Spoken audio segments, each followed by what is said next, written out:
адамдын ошо таухиди иманы толук болбойт, качан гана өзү билген, өзү амал кылган нерсеге, ошо таухидке башка бирөөлөрдү дагы чакырып дават кылмайынча деди. Демек, жүрөгүндө таухид, Аллахтын жалгыздуулугу, Аллахтын улуктуулугу орундогон адам сөзсүз түрдө башка бирөөлөрдү дагы ошол нерсеге дават кылып чакырыш керек. Ошол мааниде качандыр сен ошол өзүң билген жакшылыкты, өзүң үйрөнгөн жакшылыкты, өзүң амал кылган жакшылыкты башка бирөөлөрдү дагы үйрөтпөсөң, башка бирөөлөрдү дагы ошол нерсеге чакырбасаң, анда ошол жакшылыгың сен жүрөгүңдө толук эмес, иманың алсыз деген мааниде. Ушул мааниде билесиздер, Аллах Таала кыска сүрөдө айтат: Бисмиллахир-рахманир-рахим.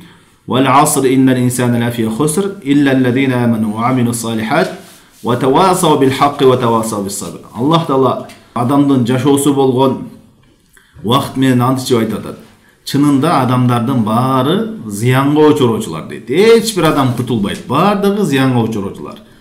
Бир гана илим алгандар, иман келтирип, иман деген илимсиз болбойт. Илим алгандар, ошол илимге амал кылгандар, андан кийин ошол амал кылгандан кийин башка бирөөлөрдү дагы ошого чакыргандар, жана ошондо келген кыйынчылыктардын баарына сабыр кылгандар. Мына ушу 4 сыпатты чогулткан адамдар гана ийгиликке жетет деди. Андан башканын баары зыянга учуроочулар деп атат.